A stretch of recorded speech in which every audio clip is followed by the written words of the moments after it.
Okay, so I really didn't expect it to be this long, but this is the last video. This is actually the one video where I took the longest break in between the last one. And yeah, it was, I think I was just realizing how much this meant to me. I guess the experience, maybe the videos too, yeah, but more just like how encompassing this little series has been. And as I reflect and just kind of as I was looking back a little bit on some of the videos and being like, whoa, that's a lot of people. It's not even enough to fit within all the experiences into these videos. Other stories of car crashes, accidents, foretellings within lyrics that were dark that unfortunately happened, curses, not affairs, but like all these little dilemmas that would pop up, whether it was like personal, interpersonal, or outside of our own like lives and our own control. It is insane.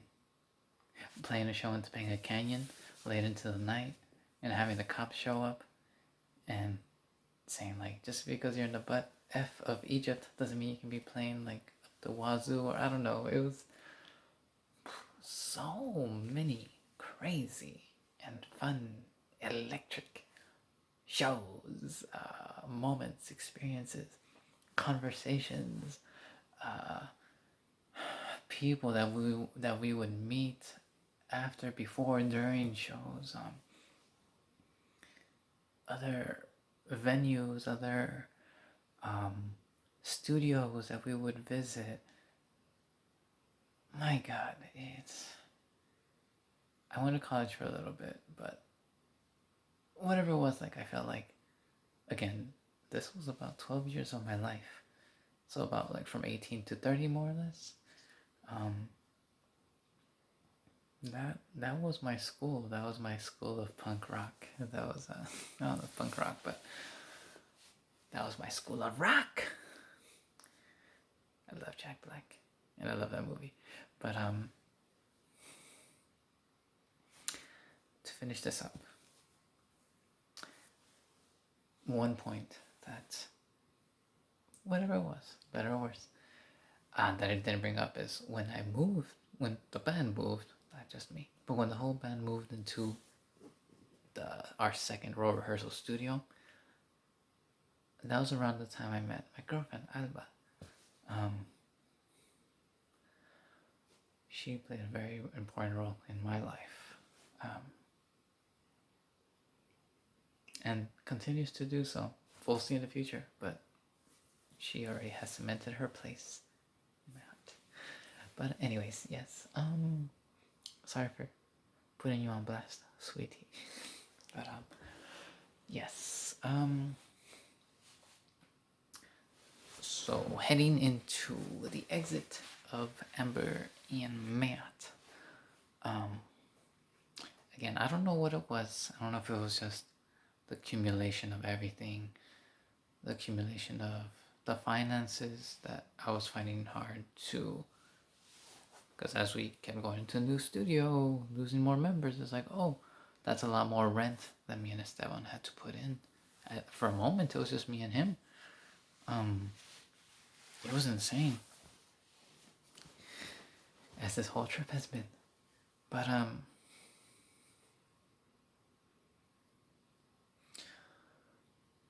yeah, I don't even think I knew it at the time, but little by little, I started to feel tired.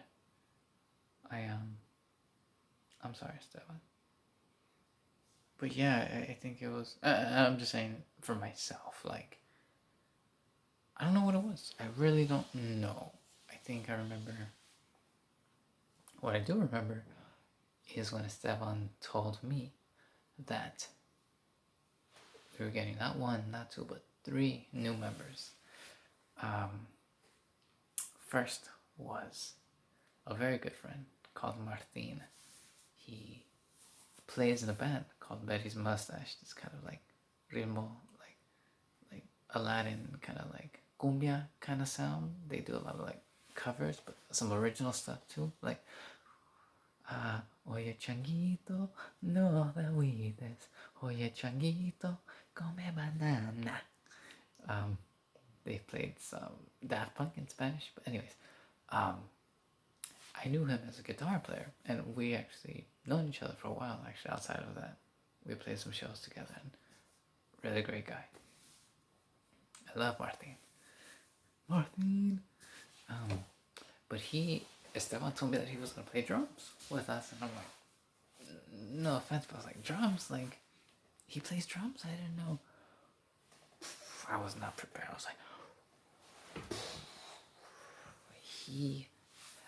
that was intense.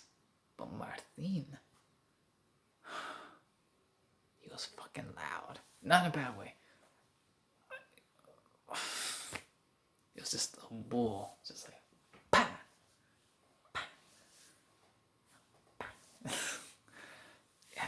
I just was not prepared for that intensity with his playing. And very rhythmic and very loud and too. And I think I'm just saying maybe, but I think him coming from a musical background, and obviously, but like a rich one with like Latin roots, that really elevated the energy of the band too at that moment. Aside from Martin was Jaime. He was another friend of Esteban's. He played in another band, but they also played like some Spanish music. I only saw them play Jaime in the group with Nestor. Sorry, and I think Adrian. Adrian, I hope you're doing well, Nestor too. But they played in a group, and when I saw them play outside of the band, our band, really nice throwback to like 80s Spanish rock. But aside from that, like, I really enjoyed what they did just as that trio. That was great. And Jaime would sing. And I was like, oh my god. And Jaime ended up playing bass with the Absynths. And same thing. The chemistry that he and Martin had. And you just see it in Jaime's face. Just like, It was great. It is great. And they still play, actually. Martin and Jaime. And yes, to top it off, Esteban met someone in school called Irving. And Irving was also he came in with singing, and respectfully, Irving, I don't think he had a lot of singing experience, but he had a lot of guts, and he could sing too. He could hit some notes. He could hold them. I don't want to say a lot of grandiosity, but yeah, I think his voice was just really like, solid. Sorry. And it was amazing. Like, he almost kind of came out of nowhere, I think, respectfully.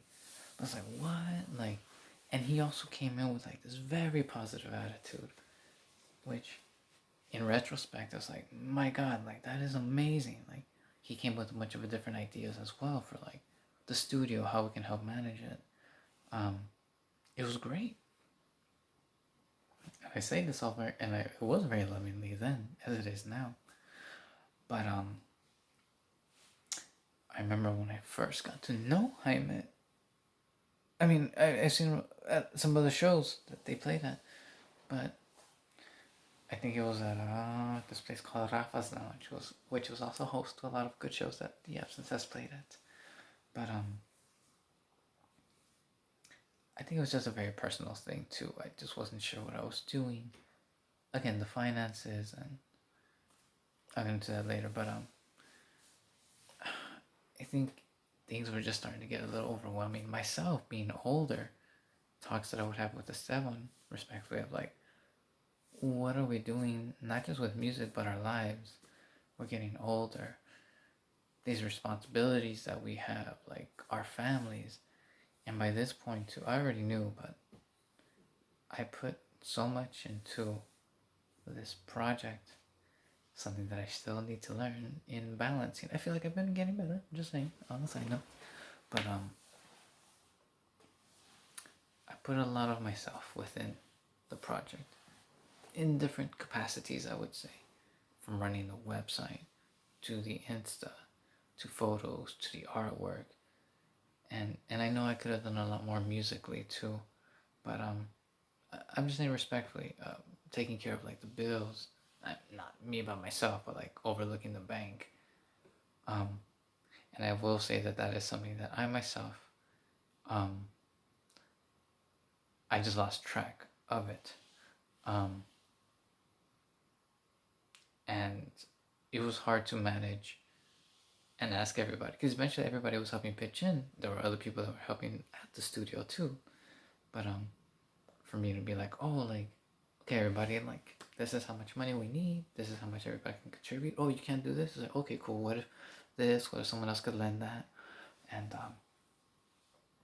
I think it was just getting very hard for me to look over that. And eventually, I slipped up with the numbers, and I didn't mean to. I never took money from myself. I'm just saying this out there just because I feel it's just me. But I slipped, but everything that we did was going into the studio. But and I'm just saying for myself, like, I think it was just hard for everybody, I think, to, because maybe we were, no, I can't speak for everybody, but the responsibilities of real life, and let's just say the dreams and the goals that we had, and like the visions, whatever they were, like, it was hard to keep up. It was a lot. It was expensive. It was just tough. And I think, backtracking a little, when Esteban told me, and then when Jaime came up to me at Rafa's, I'm smiling now, but at the time, I was just sad. Again, maybe I was just tired of everything, feeling like I didn't know what to do. But he told me, like, man, like, I'm really excited to play with you guys. To hear that come from somebody. And I would just say, for me to not feel like that, not because of him, which I love. I love everything that everybody did, but for me to be in a place where I myself didn't feel comfortable, energized, willing even, or excited to start over again with where the band was at.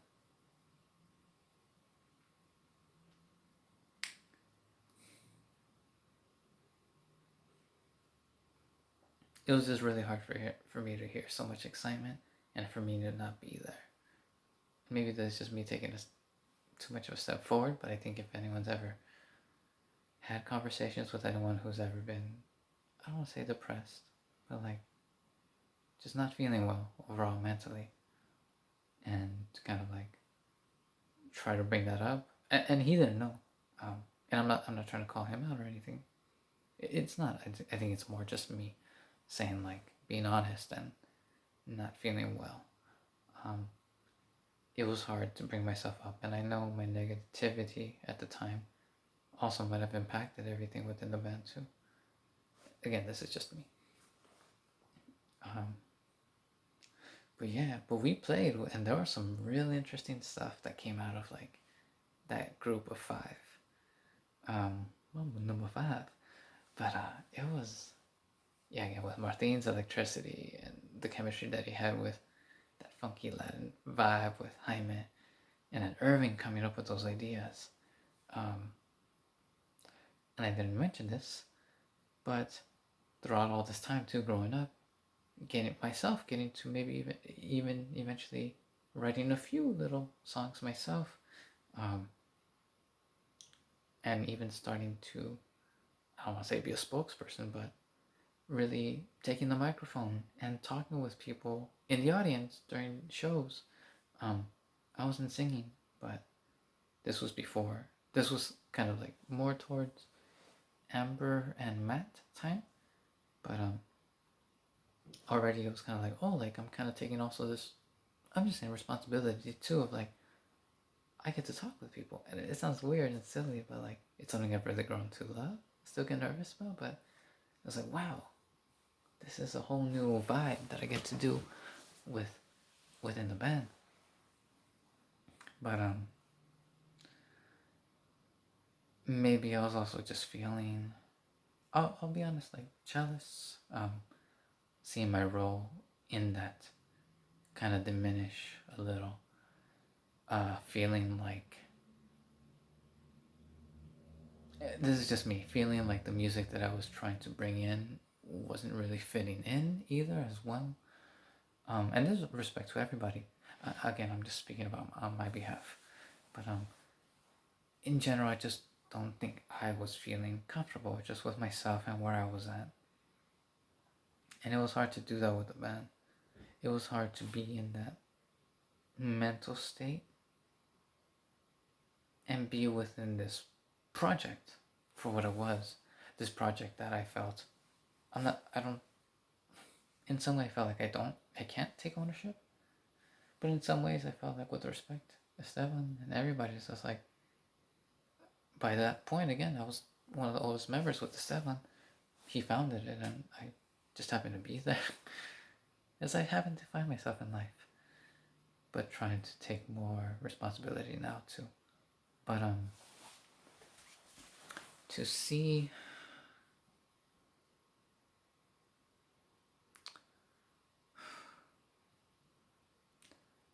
everything change within here, outside, in the band, in the music, life,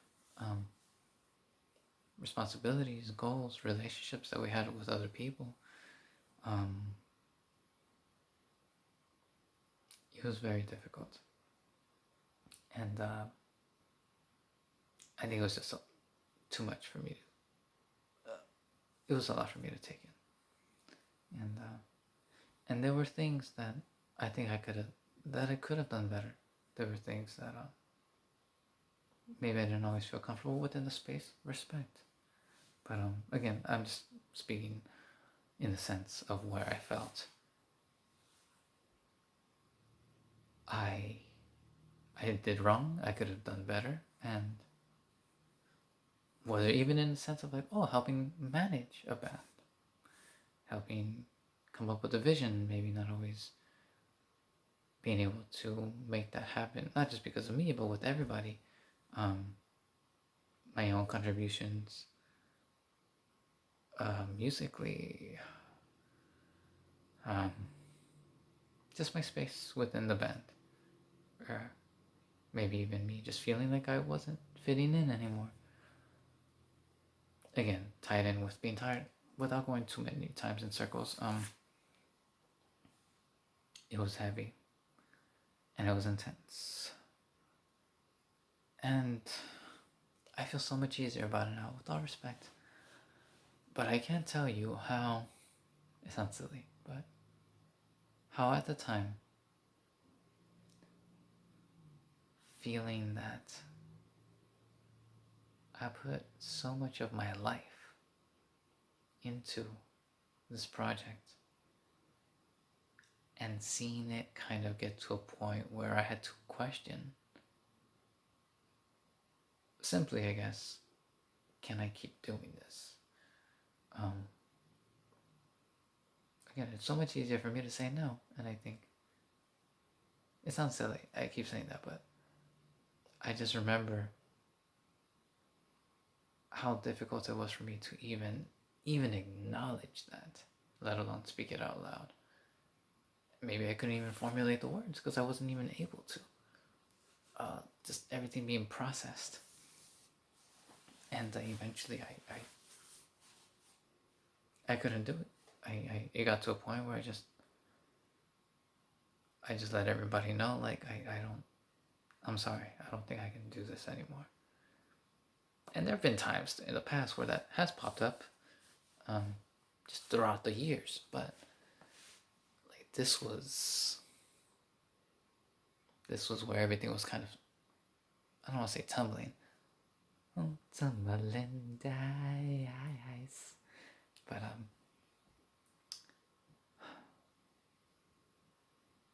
and I'm just taking my time right now, but I'm almost done. But the way I put it before was, I built this foundation, this house, I guess. And when I left, or when I felt like everything was breaking, I felt like everything was kind of like tumbling. And once it was like the bare minimum, like, and once I said I think I was just afraid of letting that go. Because that's what happened. Like, yeah, I just knew that. It's like, man, like, this is where I feel like, as much as it hurts, as much as it, like, as much as I felt I added and invested in this, I felt like I was destroying it. And it's not just me. I'm not trying to be self-centered. Maybe, and I am sometimes. I don't mean, I'm sorry. But no, it was just like, I just felt like what I was trying to help build with with people, doing shows, making music, trying to make things happen, it just wasn't able to flourish for whatever reasons. I could go on and on about why, but no, again, like I said, I'm not trying to, it's just where I was at and what happened. But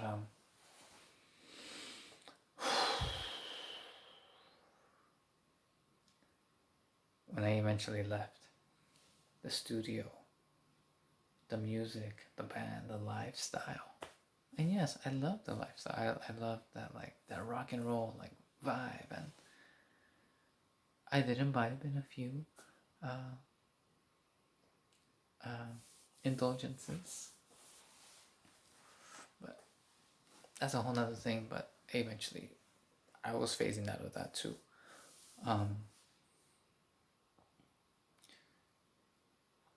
yeah, and maybe I'm just, yeah, I am just obviously speaking out loud. But it was so great to be able to just be like, now, because it took me I left in about June 2018, more or less, July, and I went back for like a show or two, but I didn't even play music. I played music for a little bit, but I did not. I couldn't even. If I was stuck before that happened, I was even more stuck. And it wasn't even that bad because I had the support of my family, which I love and I'm eternally grateful for. My friends, Alba, like, I felt like everything crumbled around me. Not to sound dramatic, but I felt like it kind of did. It did, and at the time, it felt real. It felt like everything was shattered.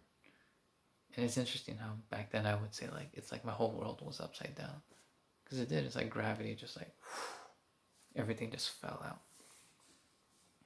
But as I've gotten throughout these last few years, again, this is 2021. I think around 2019, I was already kind of like, you know what? I think I could pick up the music again, and it was almost kind of like I needed to, not needed to, but it's like it was just naturally like I kind of want to play, and little by little, I actually got more invested in the guitar. I started writing music. I started learning a little bit more, and I'll actually finish this thought in another video, but just how I feel like I've tried to progress after the band. But to finish this off, this series, the idea is what did I learn from the group? a lot. I learned something from everybody that has been in the band. Again, every person that is dramatic, but really, people that I would just talk to, just by being in the band. I remember a security guard. We played at Mel's Bar, I think, or the M Bar in LA. It was probably around the first row rehearsal studios. And the security guard told me, like, dude, like, that was really good, man. Like, you made me feel like, I'm paraphrasing, I don't remember everything, but the idea that, like, he's like, it felt like I could be free, like, I could be anybody I want to be. And during when I was starting to take the microphone, I felt like, because I really started to kind of dig in and be like, oh, what do other people do? How are other performers like? What are they thinking? What is their mindset? But that was one of the things that I felt like I wanted to help promote. Just freedom, the freedom that I felt when I first realized I could do anything on the stage. I could be who I want to be. That freedom, that love for life, music, that electricity. I wanted to express that with my way of being on stage. And when that security guard told me that, I felt like, without me bringing that up, I'm not trying to be pompous or anything, but it was very lovely. It was other people, women, men, little kids were excited when they would see us play. My God, like, I can't, whatever God it made. I'm just saying,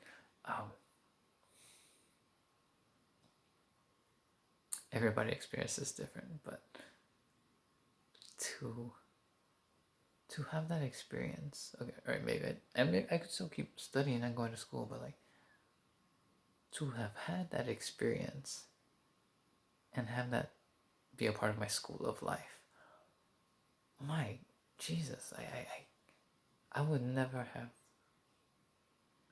I can't trade that for anything. I wouldn't have wanted to. It's like, and yeah, like, at the time maybe I did feel like, when I left the band, like, why? But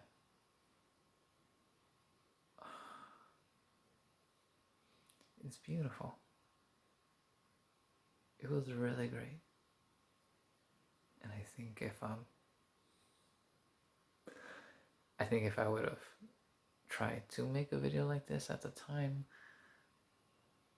when I left the band, it'd be like this. It'd be like teary. It'd be like depressing, very depressing. And it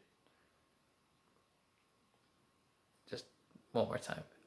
I was broken. I was in pieces. I had no idea what to do.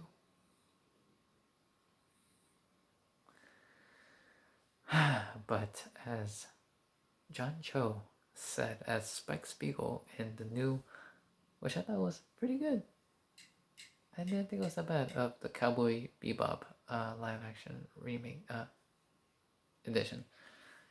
It was in the 4th episode. He's talking to a character called Faye. You don't have to know all this, but he just says someone felt like she lost her life, and he had a, spoiler, kind of a similar situation, and he tells her, like, more or less, like, well, you know what the good thing about losing your life is? You can build another one. When I heard that just a few days ago, I felt like, man, I don't know why I didn't think that back then. It was because I was so entrenched in what I felt like. This is what life needed to be. Like, these were my plans, these were my goals, and now they're not there. Why? And I'm still doing some stuff. Some stuff has changed. Some stuff remains the same, for better and worse. But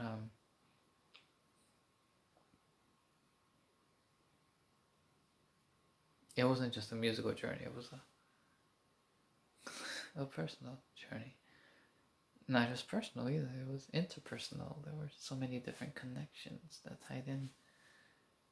and so many things that I learned that I wouldn't have if I wasn't there. I wouldn't be making the music that I am now if I didn't have that experience with everybody. With Esteban, I gotta say, like, he was like a mentor, and not just my best friend, but I learned everything from him. Like,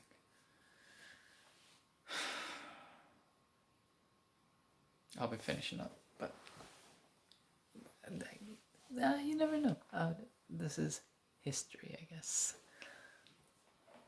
I guess I'm just looking up in my notes, but I think I covered everything. I think.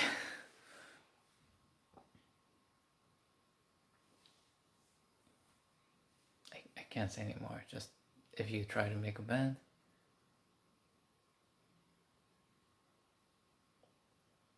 I can't tell you what to do, but try your best to listen to each other, listen to what other people like, what they want, what they envision, what you want to accomplish, and maybe sometimes it's not always gonna work. But wow, it's so, I don't know. It's just so worth that trip, that like adventure of a lifetime. And it's just another chapter. It's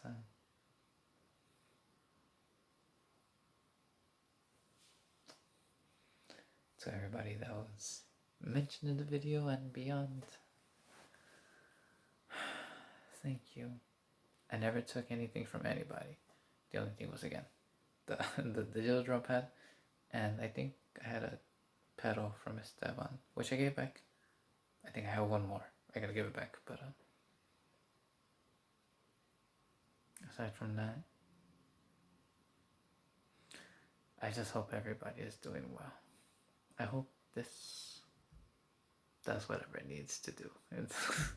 It is time. I have talked way too much. I'm going to wish you all well. A good night, because it is about 4 a.m. And best wishes in wherever it is that your life may take you, I guess, and what you may learn from it, and how we may be able to grow. And fuck, I just enjoy life.